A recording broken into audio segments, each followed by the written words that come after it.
ഇന്ന് നിൽക്കുന്നത്. നിങ്ങൾക്ക് എല്ലാവർക്കും അറിയാമല്ലോ, പത്തനംതിട്ട ജില്ലയിലെ ഒരു പ്രൈവറ്റ് മെഡിക്കൽ കോളേജാണ് മൗണ്ട് സിയോൺ മെഡിക്കൽ കോളേജ്. ഇവിടെയാണ് ഞാൻ വർക്ക് ചെയ്യുന്നത്. ഇന്ന് ഇവിടുത്തെ RT-PCR വിശേഷവുമായിട്ടാണ് ഞാൻ നിങ്ങളുടെ മുമ്പിൽ വന്നിരിക്കുന്നത്.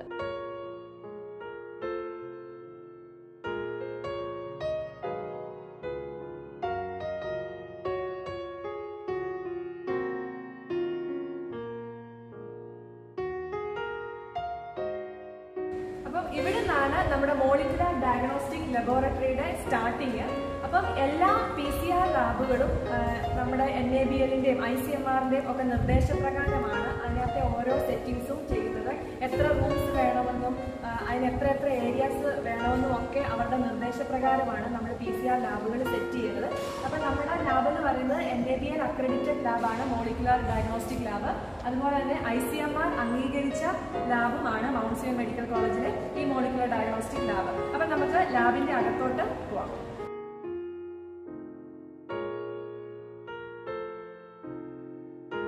ഇവിടെയാണ് നമ്മുടെ സാമ്പിൾ കളക്ഷൻ ഏരിയ എന്ന് പറയുന്നത്. അപ്പോൾ ഇതിന് നമ്മൾ കിയോസ്ക് എന്നാണ് പറയുന്നത്.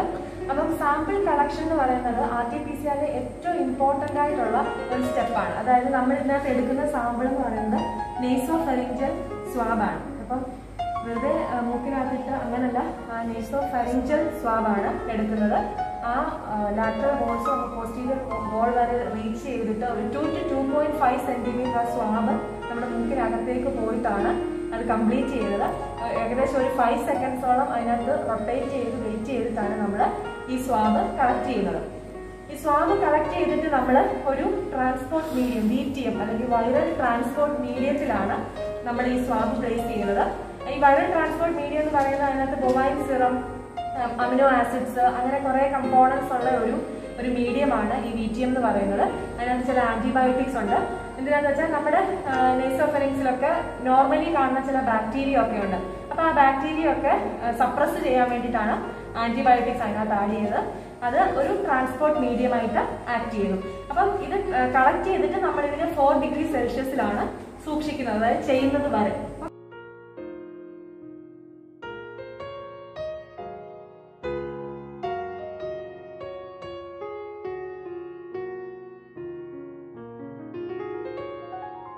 നമ്മള് ഈ സാമ്പിൾ കളക്ഷൻ കഴിഞ്ഞിട്ട് പെട്ടെന്ന് തന്നെ ചെയ്യുവാണെങ്കിലാണ് ഈ 4 ഡിഗ്രി സെൽഷ്യസിൽ വെക്കുന്നത്, അല്ലെങ്കിൽ അത് -80 ഡിഗ്രി സെൽഷ്യസിലാണ് സൂക്ഷിക്കുന്നത്. അപ്പൊ ട്രാൻസ്പോർട്ടേഷന്റെ സമയത്ത് ഉണ്ടാകുന്ന പ്രശ്നങ്ങളും ചിലപ്പം റിസൾട്ടിനെ ബാധിക്കാനുള്ള ചാൻസസ് ഉണ്ട്. അതായത് ഇപ്പൊ നമ്മൾ വേറെ ഇടത്തുനിന്ന് ഇപ്പൊ ഇങ്ങോട്ടാണ് കൊണ്ടുവരുന്നതെങ്കിൽ അത് ഐസ് പാക്ക് ഒക്കെ ഇട്ട് അവർ കൊണ്ടുവരുന്നത്. അപ്പം അതിനകത്തെ വേരിയേഷൻ കാരണം ചിലപ്പം റിസൾട്ടിന് വ്യത്യാസം വരാനുള്ള ചാൻസ് ഉണ്ട്. അപ്പം ഈ കളക്ഷൻ, ട്രാൻസ്പോർട്ടേഷൻ ഇതെല്ലാം വളരെ ഇമ്പോർട്ടന്റ് ആയിട്ടുള്ള സ്റ്റെപ്സ് ആണ്. സാമ്പിൾ കളക്ട് ചെയ്ത് കഴിഞ്ഞിട്ട് നമ്മൾ ആ സാമ്പിൾ ഇവിടേക്ക് കൊണ്ടുവന്നിട്ടാണ് സോർട്ട്, അതായത് എല്ലാ സാമ്പിളും കുറെ സാമ്പിൾ ഒരുമിച്ചാണ് നമ്മൾ ചെയ്യുന്നത്. അപ്പം എല്ലാ സാമ്പിളും സോർട്ട് ചെയ്യുന്നത് ഇവിടെ വെച്ചാണ്. അതുപോലെ തന്നെ നമ്മുടെ റാപ്പിഡ് ആന്റിജൻ ടെസ്റ്റും ഇവിടെ വെച്ചാണ് ചെയ്യുന്നത്. ഓക്കെ, ഇനി ഇതിന്റെ അകത്തോട്ട് പോയാൽ നമുക്ക്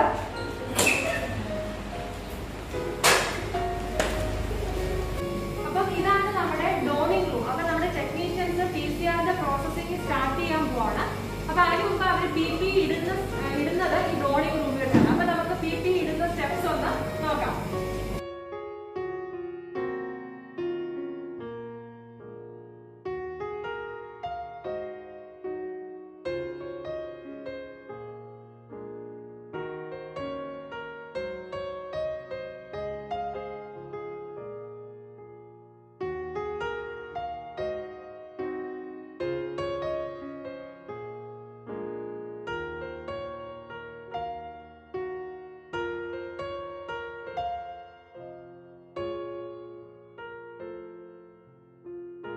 അടുത്തത് ഇവർ ചെയ്യാൻ പോകുന്നത്, നമുക്ക് കിട്ടിയിട്ടുള്ള ഫോം ഉണ്ട്, അതായത് പേഷ്യന്റിന്റെ ഡീറ്റെയിൽസ് ഒക്കെ എഴുതിയേക്കുന്ന ഒരു ഫോം ഉണ്ട് ICMRന്റെ. ആ ഫോമും ഈ സാമ്പിൾസും തമ്മിൽ എല്ലാം കറക്റ്റ് ആണോ എന്ന് നോക്കിയിട്ട് ഓരോ പേഷ്യൻസിന്റെയും വൃത്തിയായിട്ട് അടുക്കി സോർട്ട് ചെയ്ത് വെച്ചിരിക്കാം. അപ്പൊ ഈ ഫോമിനെ പറ്റി പറഞ്ഞാൽ, ഈ ഫോമിനകത്ത് നമ്മൾ കറക്റ്റ് ആയിട്ട് ഏത് സ്വാബാണ്, നേസോഫെറിഞ്ചൽ സ്വാബാണെങ്കിൽ അത് ടെസ്റ്റ് ഏതാണ്, സിംറ്റംസ് പേഷ്യൻസിനുണ്ടോ, പേഷ്യൻസ് ഏത് കാറ്റഗറിയാണ്, അതായത് സർജറിക്ക് പോകുന്നതിന് വേണ്ടിയാണോ RT-PCR ചെയ്യുന്നത്, അതോ ട്രാവലിങ്ങിന് വേണ്ടിയാണോ RT-PCR ചെയ്യുന്നത്, ഏത് ആവശ്യത്തിന് വേണ്ടിയിട്ടാണ് നമ്മൾ ടെസ്റ്റ് ചെയ്യുന്നത് എന്നുള്ള കാര്യമൊക്കെ ഇവിടെ കറക്റ്റായിട്ട് എഴുതണം. ഈ ഫോമിലുള്ള കാര്യങ്ങൾ ഇതേപോലെ നമ്മൾ ഗവൺമെന്റിന്റെ ICMR സൈറ്റിൽ നമ്മൾ അപ്ലോഡ് ചെയ്യും. അപ്പൊ അങ്ങനെ ചെയ്യുമ്പോൾ മാത്രമാണ് ഈ ഒരു റിസൾട്ട് വാലിഡ് ആയിട്ട് നമുക്ക് ആ സൈറ്റിൽ നിന്ന് ഡൗൺലോഡ് ചെയ്യാൻ പറ്റുന്നത്. അപ്പൊ ഇത് വളരെയധികം ഇമ്പോർട്ടന്റ് ആണ്. ഈ ഫോം നല്ല കറക്റ്റ് ആയിട്ട് നമ്മൾ ഫില്ല് ചെയ്യണം. പേഷ്യന്റ് സിംറ്റംസ് എന്തൊക്കെ ഉണ്ടെങ്കിലും അത് ഫില്ല് ചെയ്യണം. എല്ലാ കാര്യങ്ങളും ഇതിനകത്ത് എഴുതണം. അപ്പൊ ഇവരിത് നോക്കി കഴിഞ്ഞിട്ട് ഇതുപോലെ ഒരു പേപ്പറിൽ ഇവര് ഓരോ പേഷ്യൻസിന്റെയും ഓരോ കോളത്തില് ഡീറ്റെയിൽസ് ഒക്കെ ഫില്ല് ചെയ്ത് കറക്റ്റ് ആക്കി സോർട്ട് ചെയ്ത് വെച്ച് കഴിഞ്ഞു. ഓരോ പേഷ്യൻസിന്റെ പേര് ഇവിടെ നമ്മൾ ഓരോ കോളത്തിൽ കറക്റ്റ് ആയിട്ട് ഐഡന്റിഫൈ ചെയ്ത് എഴുതും. നമ്മള് ആദ്യത്തെ സ്റ്റെപ്പിലോട്ട് പോകാൻ പോവുകയാണ്. അതിനാണ് ഈ RNA എക്സ്ട്രാക്ഷൻ ഏരിയ അല്ലെങ്കിൽ ന്യൂക്ലിക് ആസിഡ് എക്സ്ട്രാക്ഷൻ ഏരിയയിലോട്ടാണ് നമ്മൾ പോകാൻ പോകുന്നത്. അപ്പൊ ഞാനും ഒരു ഗൗൺ ഒക്കെ ഇട്ട് നമ്മുടെ സേഫ്റ്റിക്ക് വേണ്ടിയിട്ട്. അപ്പം ഇതിനകത്ത് ചെയ്യുന്നത് എന്താന്ന് വെച്ചാല് നമുക്കറിയാം കൊറോണ വൈറസിന്റെ സ്ട്രക്ചർ അതൊരു RNA വൈറസ് ആണ്. RNA വൈറസ് എന്ന് പറഞ്ഞാല് അതിന്റെ ന്യൂക്ലിക് ആസിഡ് എന്ന് പറയുന്നത് RNA ആണ്. അപ്പൊ DNA വൈറസ് ഉണ്ട്, പലതരത്തിലുള്ള വൈറസ് ഉണ്ട്. അതിൽ RNA വൈറസ് ആണ് ഈ കൊറോണ വൈറസ്. അതിന്റെ പുറത്ത് ഒരു ലിപ്പിഡ് ലെയർ ഉണ്ട്, ഒരു പ്രോട്ടീൻ സ്പൈക്സ് ഒക്കെ ഉണ്ട്. അപ്പൊ ഈ റൂമിൽ എന്തുവാ ചെയ്യുന്നതെന്ന് വെച്ചാല് നമുക്ക് കിട്ടിയിരിക്കുന്ന ഈ സാമ്പിൾസില് ഏതിനകത്തെങ്കിലും ഒക്കെ RNA വൈറൽ RNA പ്രസന്റ് ആയിരിക്കുമല്ലോ. അപ്പൊ ആ വൈറൽ RNA എക്സ്ട്രാക്ട് ചെയ്യുന്ന സ്റ്റെപ്പാണ് ഈ റൂമില് നടക്കുന്നത്. അപ്പൊ അതിന് വേണ്ടിയിട്ട് കുറെ സ്റ്റെപ്പ് ഉണ്ട്. അത് പല കിറ്റിനകത്ത് ആ കിറ്റ് ലിറ്ററേച്ചർ അനുസരിച്ചാണ് നമ്മൾ ചെയ്യുന്നത്. പല കിറ്റിനും പല മെത്തേഡ്സ് ആണ് ഫോളോ ചെയ്യുന്നത്. എന്തായാലും ഫൈനലി നമുക്ക് ഇതിനകത്ത് കിട്ടുന്നത് എക്സ്ട്രാക്റ്റഡ് RNA ആണ്. അപ്പൊ ലൈവ് വൈറസുമായിട്ടാണ് നമ്മൾ ഈ റൂമില് കോണ്ടാക്റ്റിൽ വരുന്നത്. അപ്പം RNA എക്സ്ട്രാക്ഷൻ എങ്ങനെയാണ് ചെയ്യുന്നതെന്ന് നോക്കാം. നമ്മൾ ഉപയോഗിക്കുന്ന കിറ്റില് ഏകദേശം 10-16 സ്റ്റെപ്പോളം ഉണ്ട് ഈ ഒരു പ്രോസസ്സിന്. അതായത് ഈ RNA എക്സ്ട്രാക്ഷൻ പ്രോസസ്സിന് 16 സ്റ്റെപ്പോളം ഉണ്ട്. അപ്പൊ ഇതിന് ശരിക്കും ഓട്ടോമേറ്റഡ് ആയിട്ട് നമുക്ക് ചെയ്യാം. അതായത് മെഷീൻ ഉപയോഗിച്ച് ചെയ്യാവുന്ന ഒരു പ്രൊസീജിയർ ആണ് ഈ എക്സ്ട്രാക്ഷൻ എന്ന് പറയുന്നത്. പക്ഷെ ഇവിടെ നമ്മൾ മാനുവലായിട്ടാണ് ഓരോ സാമ്പിളും എക്സ്ട്രാക്ട് ചെയ്യുന്നത്. പ്രോസസ് എല്ലാം ബയോസേഫ്റ്റി ക്യാബിനറ്റ് ലെവൽ 2-ലാണ് ചെയ്യുന്നത്. അപ്പൊ ഇത് ബയോസേഫ്റ്റി ക്യാബിനറ്റ് ആണ്. അപ്പൊ ഇതാണ് നമുക്ക് പ്രൊട്ടക്ഷൻ തരുന്നത്. അപ്പം മാക്സിമം അതിനകത്തോട്ട് വെച്ചിട്ടാണ് എല്ലാ പ്രോസസ്സിങ്ങും ചെയ്യുന്നത്. അപ്പൊ എക്സ്ട്രാക്ഷൻ സ്റ്റാർട്ട് ചെയ്തിരിക്കുകയാണ്. അപ്പൊ 24 സാമ്പിൾസ് ആദ്യം ആതിര എക്സ്ട്രാക്ട് ചെയ്യുകയാണ്. അപ്പൊ അതിനായിട്ട് 24 വയൽസ് ഇങ്ങനെ വെച്ചിട്ട് ഓരോ സാമ്പിളും നമ്മൾ അടയാളപ്പെടുത്തിയ ക്രമത്തിൽ അതിനകത്തോട്ട് ആഡ് ചെയ്തോണ്ടിരിക്കുക, പിപ്പറ്റ് ചെയ്തോണ്ടിരിക്കുക. അപ്പൊ വളരെ സൂക്ഷിച്ച് ചെയ്യേണ്ട സ്റ്റെപ്പാണ്. ഒന്നും തെറ്റാതെ കോൺസെൻട്രേറ്റ് ചെയ്യേണ്ടതാണ് ഇതിനകത്തെ ഓരോ സ്റ്റെപ്പുകളും.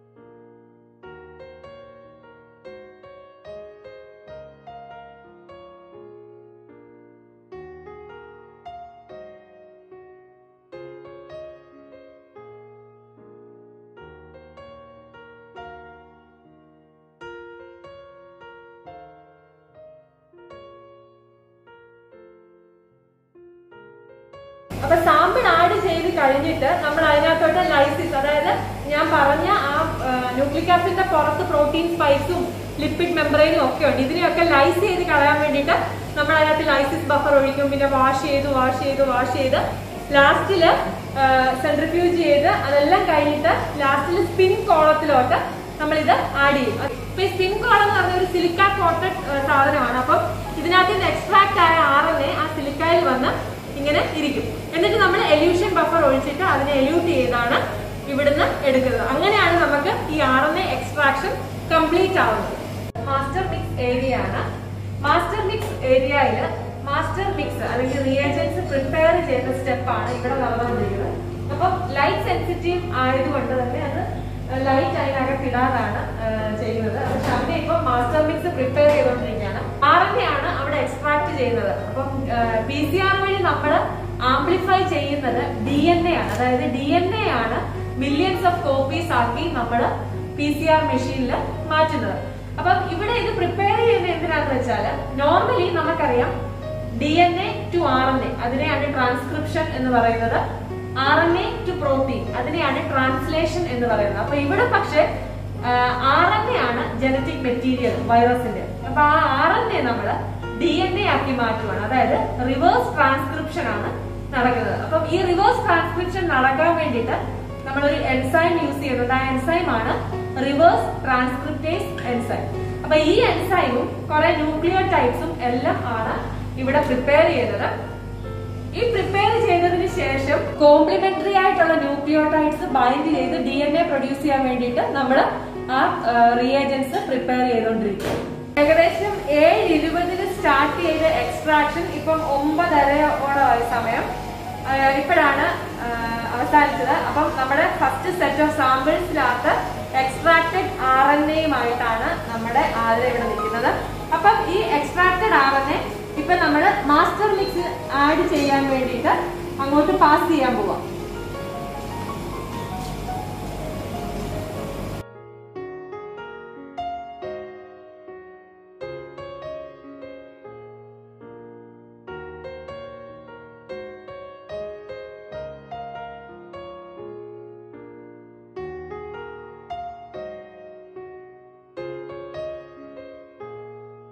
Template addition area. അപ്പൊ നമ്മുടെ കയ്യിൽ ഇപ്പം എക്സ്ട്രാക്റ്റഡ് RNA ഉണ്ട്, നമ്മൾ പ്രിപ്പയർ ചെയ്ത മാസ്റ്റർ മിക്സ് ഉണ്ട്. അപ്പം ഇത് രണ്ടും കൂടെ മിക്സ് ചെയ്യുന്ന അല്ലെങ്കിൽ അത് ആ സാമ്പിളിനകത്തോട്ട് ഈ മാസ്റ്റർ മിക്സ് ആഡ് ചെയ്യുന്നത് ഇവിടെ വെച്ചാണ്. ഒരു റണ്ണില് 96 വെൽസ് ആണ് നമ്മൾ യൂസ് ചെയ്യുന്നത്. അതില് 94 ആണ് പേഷ്യൻസിന്റെ സാമ്പിള്, ബാക്കി രണ്ടെണ്ണം ഒരെണ്ണം നെഗറ്റീവ് കൺട്രോളും ഒരെണ്ണം പോസിറ്റീവ് കൺട്രോളുമാണ്. അപ്പൊ നമ്മൾ മാസ്റ്റർ മിക്സ് പ്രിപ്പയർ ചെയ്തപ്പോൾ മാസ്റ്റർ മിക്സ് ഏരിയയിൽ വെച്ച് തന്നെ നമ്മൾ ആ നെഗറ്റീവ് കൺട്രോള് ആഡ് ചെയ്തു.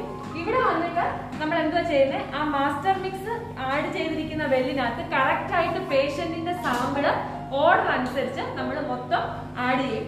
എന്നിട്ട് മറ്റൊരു ഹുഡിൽ, അതായത് ഇവിടെ ഉള്ള ഈ ഹുഡിൽ വെച്ചിട്ടാണ് നമ്മൾ പോസിറ്റീവ് കൺട്രോള് ആഡ് ചെയ്യുന്നത്. അപ്പം ഓരോ വെല്ലും കറക്റ്റ് ആയിട്ട് ഐഡന്റിഫൈ ചെയ്താണ് നമ്മൾ ആഡ് ചെയ്യേണ്ടത്. ഇത് വളരെ ശ്രദ്ധിച്ചാണ് ഈ ഒരു സ്റ്റെപ്പ് ചെയ്യേണ്ടത്. നമ്മൾ RNA എക്സ്ട്രാക്ട് ചെയ്തു, മാസ്റ്റർ മിക്സ് പ്രിപ്പയർ ചെയ്തു, ടെംപ്ലേറ്റ് അഡീഷൻ കഴിഞ്ഞു. ഇതെല്ലാം കഴിഞ്ഞിട്ട് നമ്മൾ ഫൈനലി നമ്മുടെ PCR അസേ ഏരിയയിലോട്ടാണ് പോകുന്നത്. അതായത് PCR മെഷീൻ ഇരിക്കുന്ന റൂമിലോട്ടാണ് നമ്മൾ ഇനി പോകാൻ പോകുന്നത്. നമുക്ക് അങ്ങോട്ട് നോക്കാം. എക്സ്ട്രാക്റ്റഡ് RNAക്കകത്ത് ടെംപ്ലേറ്റ് അഡീഷൻ എല്ലാം കഴിഞ്ഞ് പോസിറ്റീവ് കൺട്രോളും ആഡ് ചെയ്തിട്ട് അത് ഇപ്പൊ നമ്മള് PCR അസേ റൂമിലേക്ക് കൊണ്ടുവരും.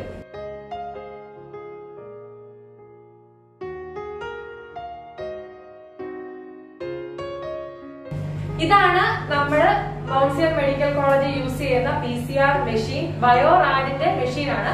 അപ്പം ഇത് എങ്ങനെയാണ് ഓൺ ആക്കുന്നതെന്ന് ഇപ്പൊ കാണാം.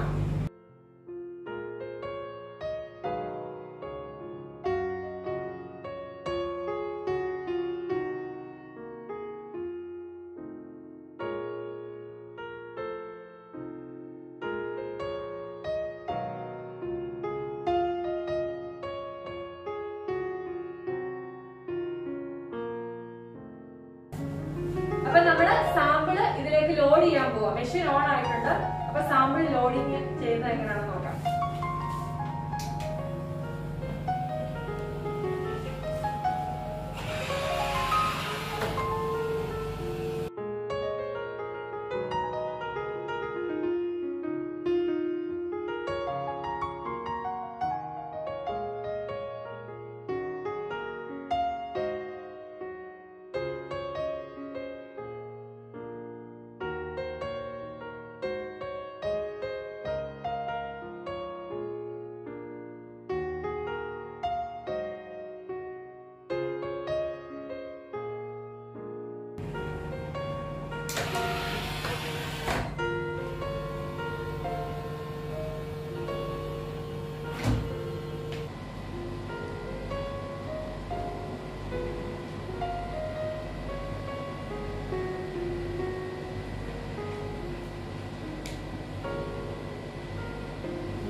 മെഷീൻ റൺ ചെയ്ത് തുടങ്ങിയിട്ടുണ്ട്. ഇനി ഒരു 1.5 മണിക്കൂർ ഈ റണ്ണിങ് നടന്നിട്ട് 1.5 മണിക്കൂറിന് ശേഷം നമുക്ക് ബാക്കി കാര്യം നോക്കാം.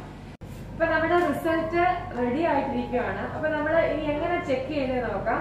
അപ്പൊ ഫസ്റ്റ് പേഷ്യൻസ്, അതായത് A1 നമ്മള് A1 നമ്മൾ ആഡ് ചെയ്തിരിക്കുന്ന പേഷ്യന്റിന്റെ റിസൾട്ട് നോക്കണമെങ്കിൽ നമ്മൾ അവിടെ കൊണ്ട് ക്ലിക്ക് ചെയ്യണം. അപ്പൊ ഈ ഗ്രാഫ് എന്നിട്ട് നമ്മൾ ചെക്ക് ചെയ്യണം. അപ്പൊ അത് നെഗറ്റീവ് ആണ്.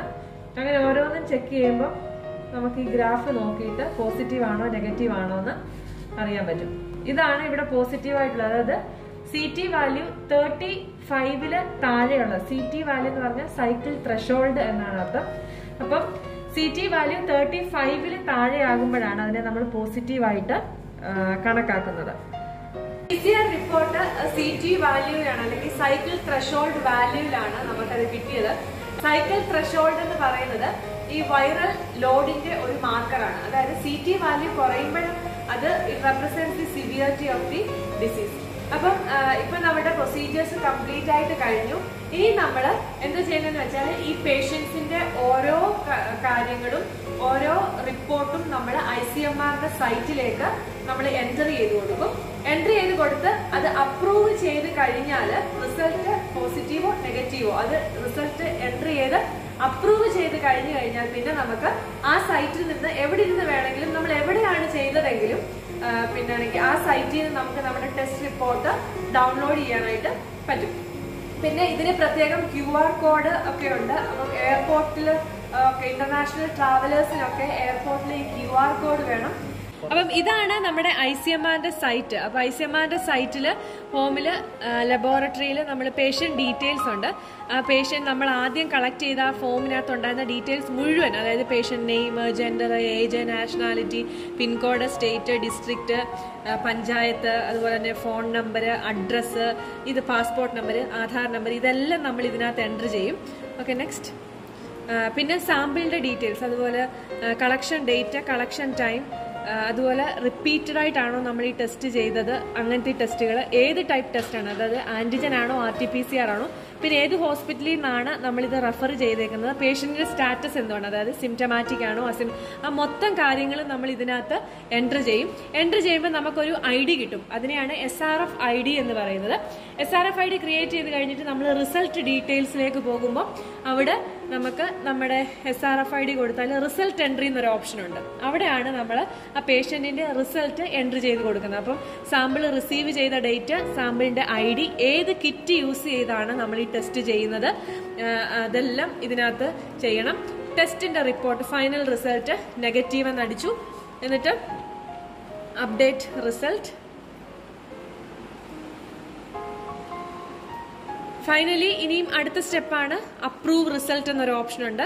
അപ്പം അതിനകത്ത് കയറിയിട്ട് നമ്മളിപ്പം എൻറ്റർ ചെയ്ത റിസൾട്ട് അപ്രൂവ് ചെയ്യുകയാണ്. അപ്പം അപ്രൂവ് ചെയ്ത് കഴിഞ്ഞാൽ നമുക്ക് എവിടെ നിന്ന് വേണമെങ്കിലും ഈ പേഷ്യന്റിന്റെ നമ്മൾ ചെയ്ത അല്ലെങ്കിൽ ഫോൺ നമ്പറോ നമ്മൾ കൊടുത്ത ഡീറ്റെയിൽസ് ഉപയോഗിച്ചിട്ട് നമുക്ക് ഈ റിപ്പോർട്ട് ഡൗൺലോഡ് ചെയ്ത് എടുക്കാം. റിപ്പോർട്ട് എന്നുള്ള പേജിൽ നമ്മുടെ SRF IDയോ അല്ലെങ്കിൽ ഫോൺ നമ്പറോ ഏതെങ്കിലും ഒന്ന് അടിച്ചു കൊടുത്താൽ നമുക്കത് കിട്ടും. SRF 931 ഫോൺ നമ്പർ അടിച്ചു കൊടുത്ത് സെർച്ച് കൊടുത്താൽ ആ പേഷ്യന്റിന്റെ ഡീറ്റെയിൽസ് നമുക്കിതിവിടെ കിട്ടും. അപ്പോൾ അത് ഡൗൺലോഡ് ചെയ്യും. അപ്പം ഈ രീതിയിലാണ് QR കോഡ് അടക്കം നമ്മുടെ റിപ്പോർട്ട് കിട്ടുന്നത്. നമ്മൾ കഴിഞ്ഞ 1.5 വർഷമായിട്ട് ഈ RT-PCRന്റെയും ആന്റിജന്റെയും ഒക്കെ കാര്യം എപ്പോഴും കേട്ടോണ്ടിരിക്കുന്നതാണെങ്കിലും ഇതെന്താണ് അല്ലെങ്കിൽ എങ്ങനെയാണ് ഇത് ചെയ്യുന്നതെന്ന് ആർക്കും അറിയാമെന്ന് തോന്നില്ല ഡീറ്റെയിൽഡ് ആയിട്ട്. അപ്പം ഈ വീഡിയോ നിങ്ങൾക്ക് അതിനെപ്പറ്റി അറിയാനായിട്ട് സഹായകരമാകുമെന്ന് വിശ്വസിക്കുന്നു. ഇത്രയും കഷ്ടപ്പെട്ടിട്ടാണ് ഇവിടെയുള്ള ആൾക്കാർ ഈ RT-PCR ഇത്രയും ലോ പ്രൊസീജിയർ, അതുപോലെ ഹൈലി നല്ലതായിട്ട് നമ്മൾ കോൺസെൻട്രേറ്റ് ചെയ്യേണ്ട സ്റ്റെപ്പുകളാണ് മുഴുവനായിട്ടും ഇതിനകത്തുള്ളത്. ഓരോ പേഷ്യന്റിന്റെയും RNA ഐസൊലേറ്റ് ചെയ്യുക അല്ലെങ്കിൽ RNA എക്സ്ട്രാക്ട് ചെയ്യുന്നത് വളരെയധികം കഷ്ടപ്പെട്ടിട്ടാണ്. അപ്പം ഈ വീഡിയോ എല്ലാവർക്കും പ്രയോജനകരമാകുമെന്ന് പ്രതീക്ഷിച്ചുകൊണ്ട് നിർത്തുന്നു. നന്ദി, നമസ്കാരം.